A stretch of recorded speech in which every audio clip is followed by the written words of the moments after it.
Welcome to Women at Halftime podcast, but not just for women, for you men too. If you're at mid-career or the halftime of life, our inspirational topics are not only fun, but also meant to help you maximize and write your next chapter. Right here with me, Deborah Johnson. Well, hello, this is Deborah Johnson with you today with the Women at Halftime podcast. And we've got a great subject for you today: develop mental endurance. And please don't turn me off thinking, oh, I don't want any more talk about endurance. I think you are really going to enjoy this episode and this show. And I'll remind you, as I talk about mental endurance and about developing that in our lives, we do have Hero Mountain Summit. You can get there by heromountainsummit.com. I opened this up to individuals right at this time. So take advantage of checking this out. You can start free. It's a 5-month program. And little tiny bits of information that comes to you like 3 times a week to help you with your mental endurance as well. So make sure you check that out and that you get on our newsletter, goalsforyourlife.com/newsletter. So you get the articles that come with every single podcast. And I give you a lot of extra links and extra information in here and free downloads as well. So that's very, very valuable. So make sure that you take advantage of that sort of. So let's dig in. To develop mental endurance takes a mindset of tenacity and perseverance. And when listening to the book Endurance by Alfred Lansing, I found myself so enraptured in the story that I had to turn on the heater in my car as I was getting cold, as the book describes the frigid temperatures the crew experienced as they worked their way through ice and severe weather conditions of their journey. Now, if you don't know about this journey, the expedition of the Endurance to the Antarctica in 1915 to 1916 was led by the renowned explorer Sir Ernest Shackleton. And the primary goal of this expedition was to make the first land crossing of the Antarctic continent. However, the expedition faced unprecedented challenges when the ship became trapped in the ice on the Weddell Sea in January 1915. And despite attempts to free the vessel, the ice eventually crushed the Endurance, which was their ship, leaving the crew stranded on the desolate ice floes. You can understand why I was cold listening to this book. The crew's remarkable story, which was so worth reading, remarkable story of survival and endurance, became one of the most iconic tales of exploration. And Shackleton's exceptional leadership and resilience, they were evident as he managed to keep the crew united and focused on survival throughout their harrowing ordeal. And despite the harsh conditions, the crew displayed unwavering determination, ingenuity, and teamwork. And after months stranded on the ice, Shackleton led his men on a daring rescue mission, sailing in lifeboats in the icy water to reach Elephant Island, where they had to exhibit extreme effort to merely survive. I don't think anybody had ever even landed on that island before. And throughout this amazing story of survival, we can draw 5 principles to develop endurance in our lives, which are resilience, teamwork, planning, mental toughness, and innovation. And we can be very thankful that we don't have to use these trying to survive in the Antarctica for close to 2 years. So number 1, resilience amidst the adversity. Now, resilience is the capacity to withstand or recover quickly from difficulties. An example of resilience is seen in the story of Helen Keller, who, despite being deaf and blind from an early age, she overcame these immense challenges to become an influential author, lecturer, and political activist. And with the guidance of her teacher, Anne Sullivan, Keller learned to communicate through sign language and Braille, and her unwavering determination, her relentless effort, and refusal to succumb to her disabilities not only inspired countless individuals, but also propelled her to become an enduring symbol of resilience. Boy, we can use more of that today. And she advocated for the rights of people with disabilities worldwide. Well, on their Antarctica journey, getting back to that, Shackleton and his team, they adapted to the harsh conditions, salvaging what they could from the ship and converting all the parts of that ship, as many as they could, into makeshift shelters and supplies.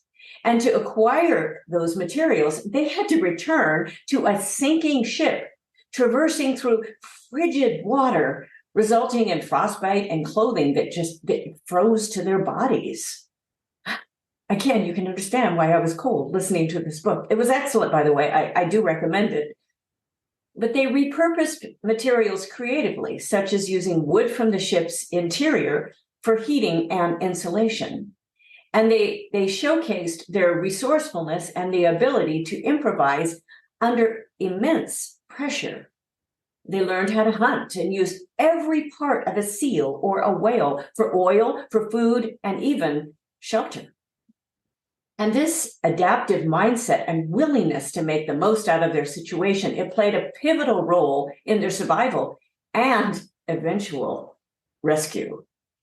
Even though most of us will never experience such extreme conditions, thankfully, the willingness to do what it takes to get a job done is a principle that we can all apply. And the tale of the Endurance crew, it showcases the power of resilience and adaptability in dire situations. We can apply this by maintaining a resilient attitude when facing challenges and being adaptable to changing circumstances and never losing hope in tough times. Boy, that's really relevant right now. 2, leadership and teamwork. The leadership of Sir Ernest Shackleton, which he's known as Shackleton throughout the book, it highlights the importance of effective leadership in times of crisis. He was willing to take extreme risks to save his crew. And he didn't just send one of his men for help. He went himself to brave the elements and the unknown conditions ahead, as he knew the men he left would be able to work together and survive the best they could. He also, this was interesting, he also discerned the personalities that he knew would not work together for a long period of time under intense stress, and he separated them. Some of them he took with him.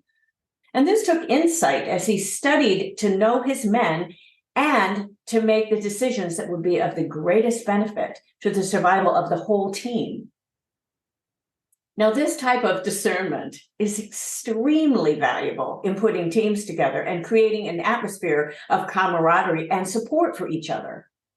And this ability, along with the soft skills developed through experience, proved to be extremely valuable for most any organization. And boy, I have stressed this so much. If you are at mid-career, half-time of life, your skills are so very valuable. So 3, let's move on with preparedness and planning. Well, the expedition's meticulous preparation, it helped them survive. They packed equipment and provisions to withstand the extreme cold and isolation. And they also equipped themselves with suitable clothing and gear designed for the freezing temperatures and harsh weather conditions. Boy, they did so, but much of their clothing, it had to last much longer than planned. And their clothing ended up almost like rags, thin and threadbare, as they were away, listen to this, for over 634 days. Much, much longer than expected. The crew also received extensive training on how to handle the challenges they might face in the Antarctic environment. They practiced skills like skiing, sledging, and operating in icy conditions. Additionally, they took a total of 69 sled dogs with them. And during the trip, they consistently took them out for warm-up runs, even when camping on bergs of ice, or we know them as icebergs. There were so many unexpected challenges in the weather and even ice conditions that some of their extreme training took place by necessity. And this is a principle that is directly applicable today with an economy and political climate that is unpredictable, also a technology climate. And it's a good reminder to compare for contingencies and for the unexpected in our endeavors. This is good financially as well. 4, mental toughness. Wow, this is a good one. The crew of the Endurance, they exhibited immense mental strength and endurance, and most upheld a positive mindset and maintained camaraderie and supported one another emotionally. And their lives ended up depending on this type of mindset. When they were camped on an iceberg, which was their only choice at many of the times, and it cracked in the middle of the night, it was all hands on deck to quickly move their tents, equipment, and supplies to safety.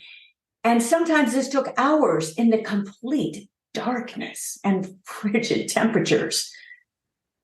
Well, I felt that one of the most difficult emotional decisions outlined in the book that had to be made was the killing of the sled dogs.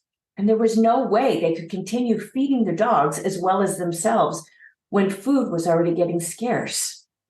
And the job for putting the dogs down was usually done by one member out of sight from the main camp. And they basically had to do it to survive. And we know that decision wasn't an easy one. They had become their pets. Mental fortitude, staying optimistic, and maintaining a positive mindset in challenging situations are good applications for us, no matter what situation we find ourselves in. And they may be hard. They may be emotionally draining. So 5, adaptability and innovation. The crew's ability to adapt and innovate in the face of adversity was crucial to their survival. When their ship first became trapped in the ice and they realized they were going to have to abandon ship, well, they repurposed materials salvaged from that ship to create shelters, and using sails, tents, and other resources to construct habitable places on the ice. Load after load was stripped from the ship and brought in sleds to their camp. And then their daily routines, including the rationing of food and supplies, it had to be adapted to the harsh conditions for all to survive. And they learned quickly how to take advantage of seal, whale, and penguin meat and how to hunt successfully. I am sure they got tired of eating the same things, and they were just thankful to eat anything at times. It was seldom comfortable, but the fact that they were able to successfully persevere and adapt allowed for all of the crew members to miraculously survive, and it was truly miraculous. And eventually, spoiler alert, be rescued. This applies to us, to be open to new ideas with creativity in problem solving, to adapt quickly to changing situations. Wow, well, how can we apply this? It's a good reminder to review all 5 of those principles that we've covered and remind ourselves how important they are in our lives and in our businesses. There will be many times we can apply all 5. So I encourage you to take a moment now to review how you can incorporate more resilience, teamwork, planning, mental toughness, and innovation. And then be so very thankful that you don't have to survive in an Antarctica expedition for 634 days. Can you even imagine? And it was truly a wonderful, wonderful book. I want to encourage you. This is kind of the beginning of a new year as this is being released. Encourage you to read stories like this. And this book, I had never really heard the whole full story. And it was released quite a few years ago, and I just became more familiar with it and listened to the audiobook.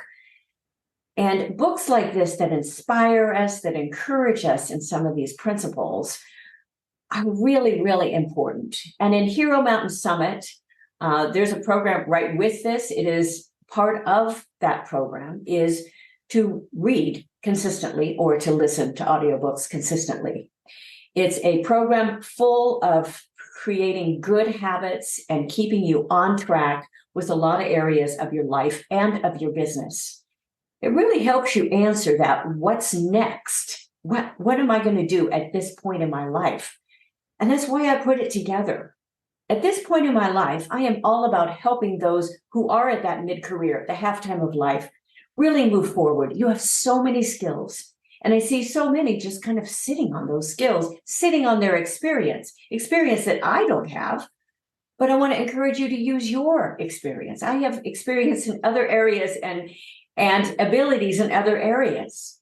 I've worked a lot in the tech field. I've worked a lot in the arts. I've worked a lot in other areas of creativity. And so that's where I've focused, being put all of this together, and also live events at times. I do a lot of virtual as well. So I just want to encourage you to take advantage of some of the things that we've put out and at least start reading, start building into your life of just developing some of those great habits this year, and not to lose heart and to be enduring. I know it's a different climate now with all of our financial up and downs, with our political climate, with everything else, not knowing what's ahead. But resilience, teamwork, planning, mental toughness, and innovation are so much relies on our mindsets and on our mental outlook. So I want to encourage you in that, and encourage you in your new year and your planning. If you've not spent time with your core values, make sure that you look into those core values and you really spend time with them. I've covered a lot of your core values in the appendix. You can see the books kind of right behind me on my one of my banners. Stop circling the appendix of that. It's a whole chapter on your core values. And the other books, wonderful books. You can get them anywhere on Amazon or personalized as well. So thank you so much for joining me today. It's an absolute honor and absolute pleasure to bring you these episodes, and I enjoy it so much. And hopefully you find value. You're able to share it with others. And you make sure you get on our newsletter too. You'll get all the current information. We don't spam you.